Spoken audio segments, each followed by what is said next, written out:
आज पूरी दुनिया में लगभग 8 अरब के आसपास मानव की जनसंख्या हो गई है।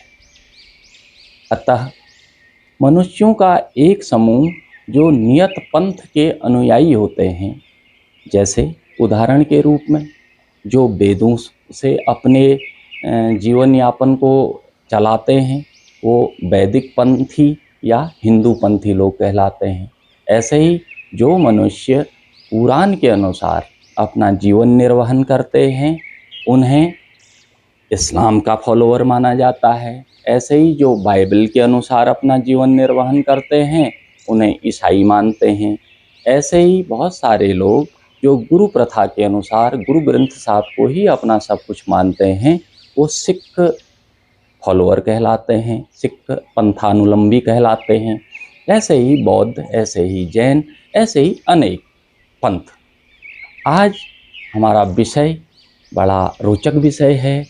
आज हम चर्चा करने जा रहे हैं धर्म। धर्म क्या है? धर्म अर्थात स्वधर्म क्या है मानव के लिए। नमस्कार, मेरा नाम योगेश आपका स्वागत करता हूं इस धर्म और स्वधर्म की चर्चा में। अब जानते हैं, जो सत्य है, जो सनातन है, जो न पहले जैसा था वैसा ही आज है, जैसा आने वाले भविष्य में रहेगा।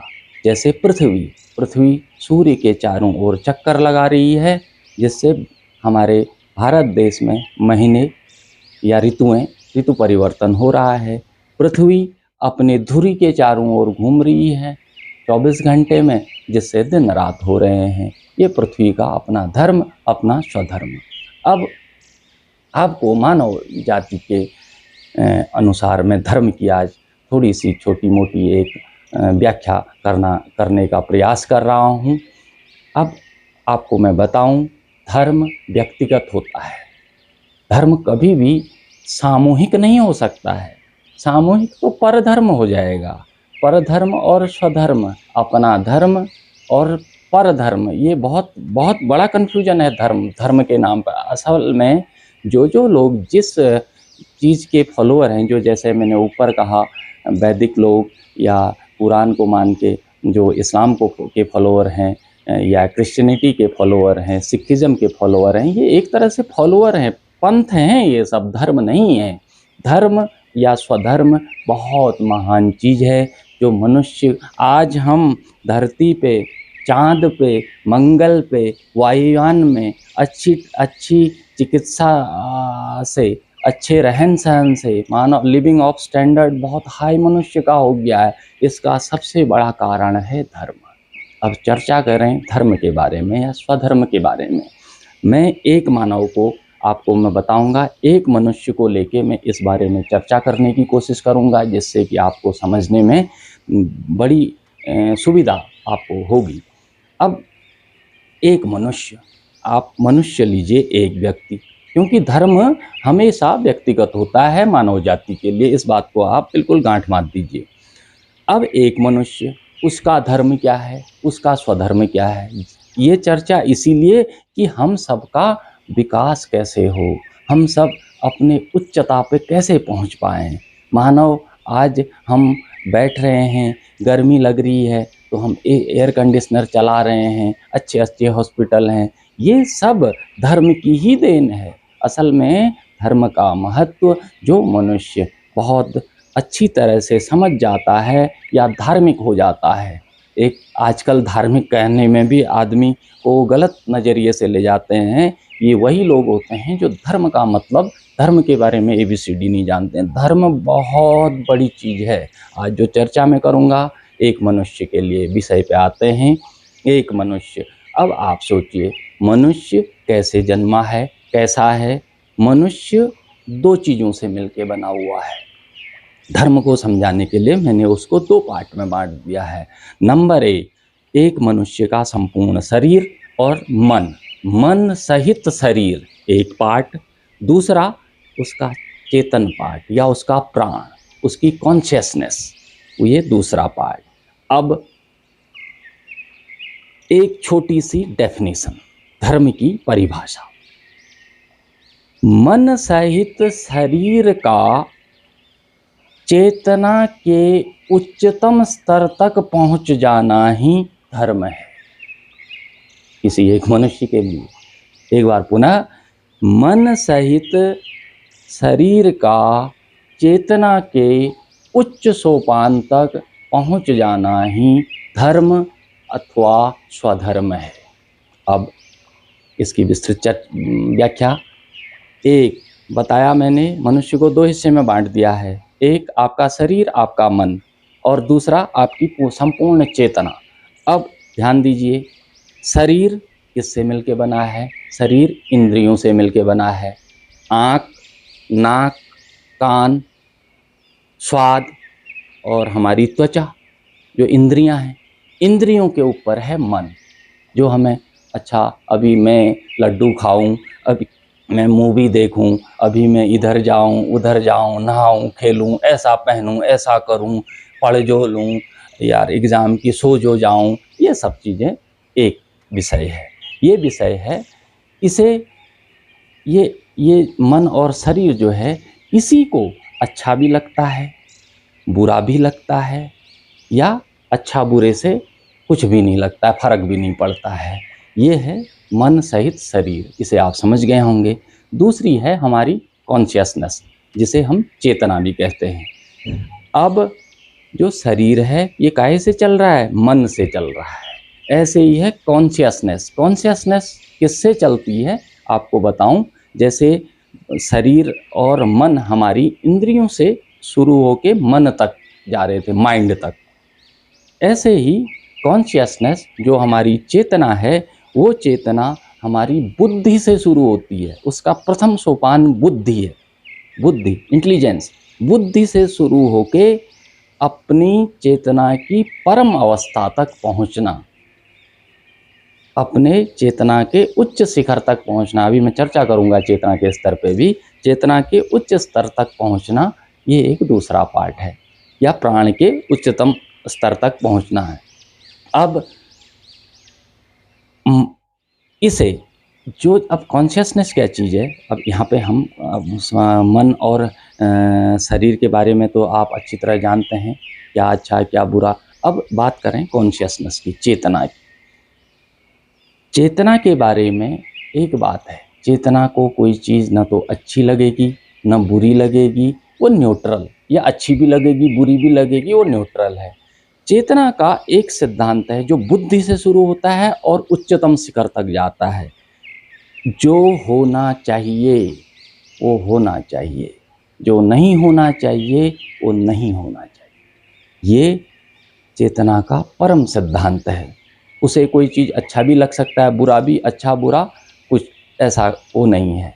एक शुरुआत चेतना की कहाँ से? बुद्धि से। और परम शांति या संपूर्ण ज्ञान, या जिसे सर्व ज्ञान कहा जाए, वहाँ तक पहुँचने की जो विधा है, वो उसका वो हमारे चेतना वाले पार्ट में आती है। अब मनुष्य के चेतना के अनेक स्तर हैं। अब आपको बताऊं, जब मनुष्य मृत हो जाता है, डेड जिसे बोला जाए, तो चेतना स्तर शून्य, पहला स्तर से लेके लगभग 14 स्तर को इसको डिवाइड किया गया है, हर 75 के सेगमेंट में। तो करीब करीब, अब आपको मैं इस उदाहरण से समझाएं कि जितने भी महान पुरुष हुए हैं, चाहे जीसस क्राइस्ट से लेके पैगंबर मोहम्मद से लेके, या गुरु नानक देव से लेके श्री कृष्ण, बुद्ध, पतंजलि, अष्टावक्र, ये जितने भी महान लोग हुए हैं, ये लगभग 600-700 से ऊपर के चेतना के लेवल के लोग हैं। ऐसे ही वैज्ञानिक जो साइंटिस्ट हैं, आइंस्टीन है, न्यूटन है, इस तरह के लोग। तो जीवन में जो मनुष्य अपने शरीर और मन को चेतना की तरफ प्रवाहित करते हुए, चेतना से ही कंपन ग्रहण करके जीवन में कार्य करता है, वो मनुष्य हमेशा उन्नति करता है। अब आपके समझ में आएगी बात कि ये चेतना को चलाएगा कौन? चेतना को पूरे ब्रह्मांड की परम चेतना से इंट्यूशन, कंपन मिलते हैं इंट्यूशन के रूप में। और एक चीज़ आपको मैं बताऊं, इसका बहुत अच्छा उदाहरण हिंदू पंथ में भी और ईसाई पंथ में या सिख पंथ में या इस्लाम में। मुझे एक याद आ रहा है इस्लाम में बातें कि एक शब्द है उसमें काफिर और एक है उसमें शब्द पाक।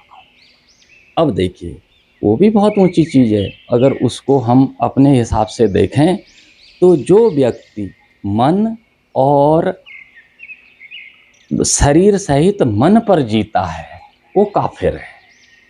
जो व्यक्ति शरीर सहित मन पर जीता है वो काफिर है, परंतु जो व्यक्ति चेतना के स्तर से जीता है वही पाक है, वही शुद्ध व्यक्ति है, वही धार्मिक है। ऐसे ही हिंदू में, पंथ में, वेदों में, अन्य जितनी भी पंथ की अच्छी अच्छी किताबें हैं, जो महापुरुष पैदा हुए हैं, उन्होंने भी यही बात बताई थी कि मनुष्य को अपनी चेतना से ही अपने जीवन का निर्वहन करना चाहिए। वही उसके लिए धर्म है, वही उसके लिए स्वधर्म है। और स्वधर्म में कभी भी हानि नहीं है। स्वधर्म में तो मरना भी, भगवान श्री कृष्ण ने तो गीता में कहा है कि स्वधर्म में तो मरना भी अति श्रेयकर है। अब इसके लिए हमें अपना स्वधर्म पहचानना पड़ेगा। स्वधर्म क्या है उसके बारे में हम अपनी चेतना से।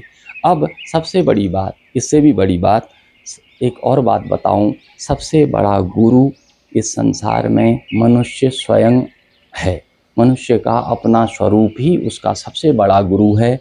यदि कोई व्यक्ति आंख बंद करके मेडिटेशन स्टेज में जाता है, ध्यान करता है, इसीलिए हम सबसे प्रार्थना करते हैं कि आप ध्यान करें, आप योग करें। क्यों?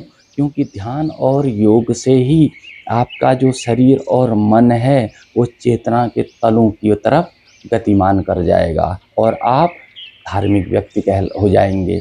आप अपने स्वधर्म में जीना सीख जाएंगे। स्वधर्म में यदि जीना सीख गए तो आप किसी भी साइंटिस्ट का उदाहरण ले लीजिए। न्यूटन, जो कि एडिसन तो कई बार कक्षा 2-3 फेल हो गया, लेकिन 1000 आविष्कार पेटेंट करा दिए। सबके सर में एप्पल गिरा, लेकिन न्यूटन ने उसके बारे में रिसर्च कर दिया। ये चीज़ें अगर आप अपने शरीर और मन को एकाग्र करके, ध्यान करके, जो ध्यान की अनेक विधियां हैं, जो रीढ़ को अपना सीधा करके जो मेडिटेशन स्टेज है तो सब आप जानते हैं, इस रूप में, इसीलिए ध्यान का इतना बड़ा महत्व है। इसीलिए मेडिटेशन को इतना ऊंचा दर्जा दिया गया है। हर पंथ में इसको बहुत ऊंचा दिया गया है। अगर आप मेडिटेशन क्यों करें? इसीलिए करें क्योंकि आपको अपने स्वधर्म, अपने धर्म का पता हो जाएगा। धर्म आपका व्यक्तिगत है। अब कोई विद्यार्थी है तो उसे कैसे पढ़ना चाहिए, कैसे वो याद करेगा, या क्योंकि प्रकृति तो सब जानती है। और जो चेतना का उच्च स्तर है यही आत्मा है, यही आत्मा है। आत्मा और परमात्मा ऐसा कुछ चीज़ नहीं है। आत्मा ही परमात्मा है, परमात्मा ही आत्मा है। अतः जो मनुष्य अपना ध्यानावस्था से इस चेतना के स्तरों को अपने मन और शरीर से अपने से पकड़ना शुरू कर देता है, वही स्वधर्मी है। वो अपने मार्ग में उसकी जय जयकार होनी निश्चित है। इसीलिए हर व्यक्ति को अपने स्वरूप में स्थित होना चाहिए। ध्यान कैसे करें?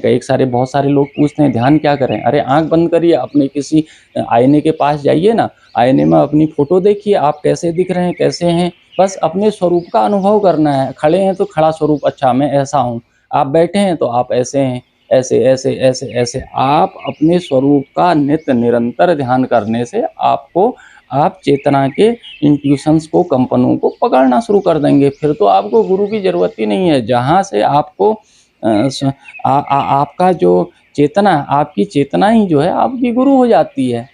तो इसीलिए चेतना के स्तर पर जीने वाला व्यक्ति ही धार्मिक व्यक्ति है।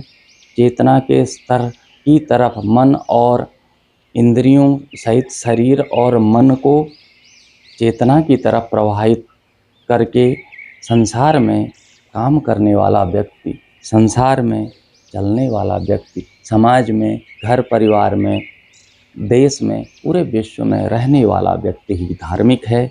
वही स्वधर्मी है, वही महान है। ऐसे पुरुषों को सत सत नमन। ये आपको मैंने स्वधर्म और धर्म के बारे में जो भी थोड़ा बहुत ज्ञान प्राप्त था, एक छोटे से प्रयास मेरा रहा। आपको जैसा भी लगा, आप अगर कोई त्रुटि रही तो क्षमा करें। धन्यवाद।